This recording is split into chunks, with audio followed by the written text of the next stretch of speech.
Welcome to episode 9 of the Road to 2200 series. We're going to play one or two games, and in our first game we have the white pieces, and we're going to start off with the lovely move e4. Our opponent responds with e5, and against this we could do a few things. We could go for the Vienna, or we could go for knight f3. What I'm going to go for is the Vienna, and see what happens if they play knight f6. We have the Vienna gambit, but after knight c6 we can instead play this move bishop c4. If they play bishop c5, we actually have this really cool move queen g4, targeting this g7 pawn, and we'll get one really cool line there. But if not, if they play a move such as knight f6, we have a few options. We could go for f4, we could always play knight f3 instead, and or we could simply just go for d3 as well, being very simple. But our opponent is having a little bit of a think here, so they play the move d6, and against this we could have a few options. D3 is certainly one of them. Knight f3 could be a move, but f4, queen h4, g3, and then so I might just go for f4 straight away, because queen h4 doesn't do too much because we just have g3. And so knight f6, now we can feel free to play this move knight f3, which looks perfectly fine. And then we're also ready to capture, maybe even castle and get this rook open, which is very strong. Now we have this lovely move h3, so if they drop back to h5, we have g4 and then this, so that's really cool. Now, if I capture with the queen, they have knight d4. I know after knight d4, there is this and there's this, so then I'm kind of forced to drop back here, and I don't really want that. Instead, I could just capture on f3 like this, but then again, that could also be really bad for us. So I think what I'm going to do is I might just capture here, because if they give this, maybe I will just drop back here. It doesn't look too bad either. And if they want to do this, I'll just castle my king. And I'm actually going to let that happen, because if they want to come to d4, it's fine. I'll just drop back to d1.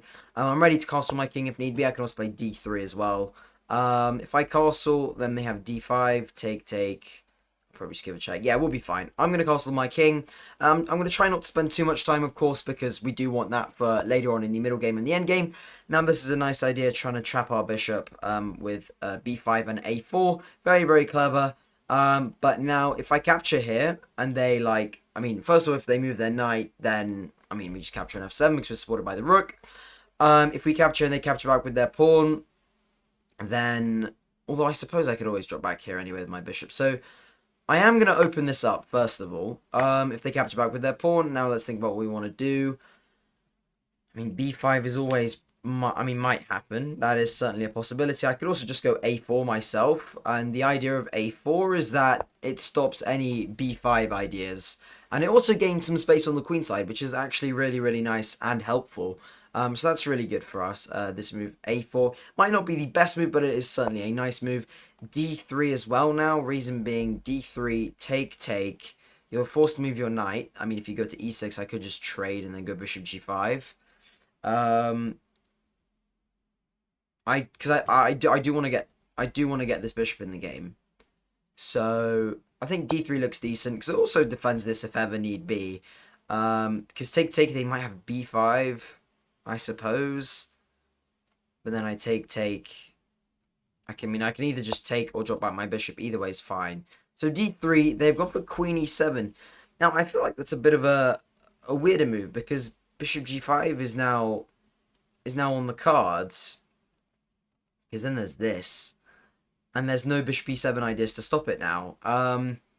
So I could try and do that, but then I do need to be worried about certain open files for the opponent's rooks once they capture back with their pawn. So if I was to drop back to e2, that could also be an option, followed up by c3.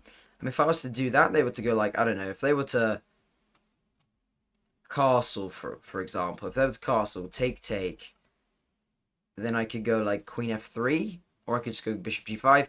I do want to get rid of this knight, so I am going to try and trade it off, because it is very strong. That is just a fact. They could try and go for something like bishop c5 or queen c... Yeah, okay, so that's precisely what's happening now. Reason being that they're trying to set up certain double checks, so that's very clever from our opponent. We could just trade knights and then move our king. That doesn't look too bad.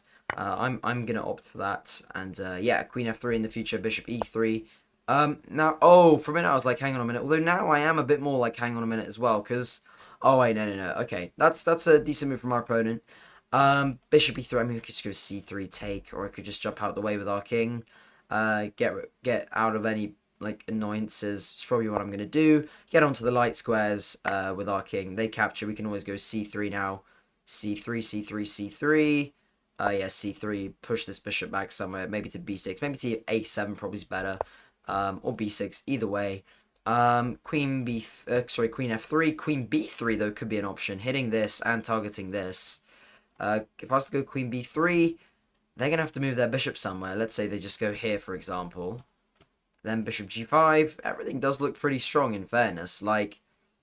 And then I could stack rooks like this. I'm going to go for queen b3, develop with a bit of tempo. Can't mind that. If they're to go to something like queen c5, then well, first of all, I mean, if they go queen c5, then they've immediately left this f7 pawn undefended. And there is no mate threat, of course. The only thing it does is defend this bishop, but at the price of this f7 pawn. So, best move is probably to move your bishop somewhere. Unless maybe queen c7 guards both still. But then, I mean... Bishop g5, you've got to move on, and then, I mean, this is becoming nasty. So, yeah, you probably want to move your bishop somewhere. I mean, wherever it may be. Bishop g5, rook f5, rook f1 do look like my next moves, for very good reasons. I mean, for example, bishop g5, they can't, like, and then if I was to go rook f5, g6 isn't an option, because then there's one less defender of this, you just capture with your rook and you're up a piece. And then you're even more getting more attacks on f7, which is very nice. So, I mean, rook f5 looks like an astonishing move after bishop g5, followed up by rook f1, which looks very, very nice.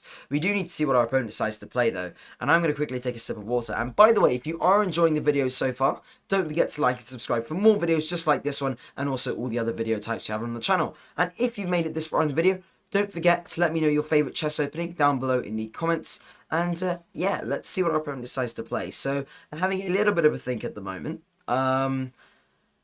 Obviously, this... okay. Well, now bishop g5... Well, we calculated queen c7, of course. Now bishop g5, adding even more pressure. Threatening to win a pawn, by the way. And I think we will go ahead and do just that. I think. Certainly don't see the cons of that. We can take, you take, rook f1, get this in, I mean, it looks beautiful, this position. I mean, rook f1 as well, get all this on f7, and it should hopefully become undefendable at some point. And this queen is also tied down to this bishop, so things could become really, really good here for us pretty quickly. And let's not forget, this pawn is pinned to the king by 2 pieces.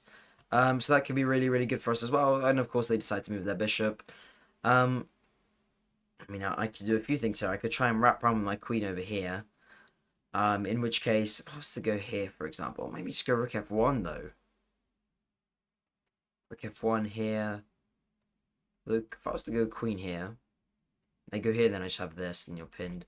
Followed by h4. If I was to go queen d1, they were to go, like, I don't know, not there. I mean, where could they go? If they were to go queen here, stopping it, then I probably like queen f3, attack the bishop. Bishop's got to go. They go here with the bishop. We pin the bishop, and we win the game. So, yeah, queen d1 looks decent. If you want to stop queen g4, by the way, h5 of course doesn't work. Because of this. So if queen d7, I think it's queen f3, you got to move your bishop somewhere if you would go here, for example. Although then maybe this, then they might be safe. Although we kind of just need to see what happens. If they play queen d7, then we'll just see what happens. I mean, queen f3 could be an option. Queen h5 as well could also certainly be an option. Very much an option, actually. Oh, that's not a move I was expecting. Now, is there any way in which we can sacrifice our rook? If we go queen g4, you take. Queen here. You go here. There is nothing. Which is unfortunate, but obviously, queen here, king here, rook f1 maybe. Yeah, that actually doesn't work. Although, I also just go here, for example. Or if I was to go rook f5, as we've always been saying, rook f5 could be alright. I mean, queen f3 as well. The rook e5. Oh, wait, rook f5 looks really cool as well, because it blocks this queen off from ever stopping g4. Queen g4. Wait a minute. Rook f5, the move we talked about ages ago when planning this after bishop g5, could actually be a really, really cool move here. Not only because, obviously, it saves our rook, well, keeps our rook out of being captured, but now certain moves like this could be even more powerful. I mean, queen g4, rook g6. Do we have anything? If I was to go queen f3, attack the bishop, you've got to go somewhere. I mean, it does look really good for us. That is for sure.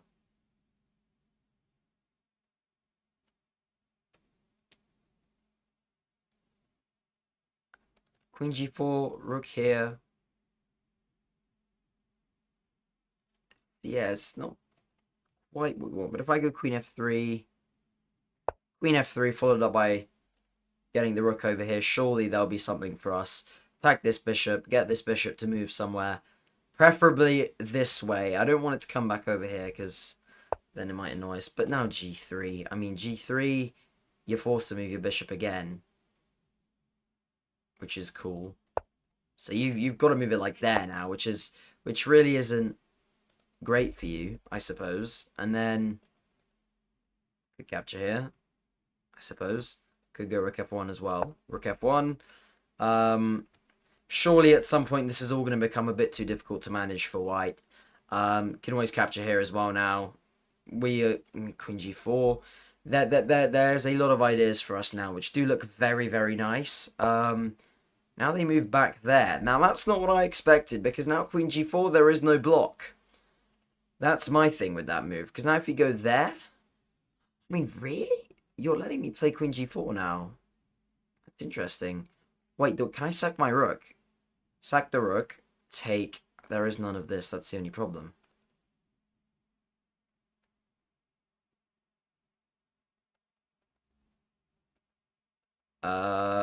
I go here. With threatening, like, this stuff as well. Queen g4, rook here. Here. Your bishop's nearly just dead. Although I do need to slightly speed up here. That is for sure. I mean, come on. There's got to be something here for us. That is very, very for sure here. Rook here. Bishops. I mean, yeah. I mean, surely this is just rook h5, and then I could maybe try and sack with a mate as well. So there are definitely rook sack ideas. Because if you just obviously hop back, then this, and then you will end up losing the game. Also by this, by the way, maybe this will happen, but although I don't think that quickly wins the game, but we will see what's going to happen here. I'm sure there'll be a very cool ending to this. They play this. I could just capture. That's one thing. If I was to sack, take, doesn't fully work, but if I was to just take on f5, if you want to trade, brilliant. Yeah, I mean, you can't even go here because of the bishop doing a beautiful job. Now, there's this incoming. I mean, queen takes d5, queen takes e5. I don't have too long, obviously, but this is absolutely insanely beautiful. You've got to go here. Got to quickly make sure we have something. Surely there's something. Although this looks very nice. All the way. No, never mind. That doesn't look too nice. Although, having said that, well, I do need to play a move at some point. Here. Come on. There's got to be something for us. Maybe h4 and h5. That would be a pretty cool mate, in my opinion. I think h5 here is a mate. Forget about the queen. Deliver checkmate. What a win. And, yeah. Pretty cool way to finish the video there. And, yeah, now we cross over 2,000 again. Now we're 2005 rated. I really hope you guys enjoyed that game. I mean, absolutely beautiful stuff along those two diagonals and this file with this lovely pawn supported by the queen. What a win there. And if you enjoyed, don't forget to like and subscribe as always. and see you guys very soon. We're so close to 1,000 subscribers. So yeah, see you guys in the next video, and thank you so much for watching. Bye bye.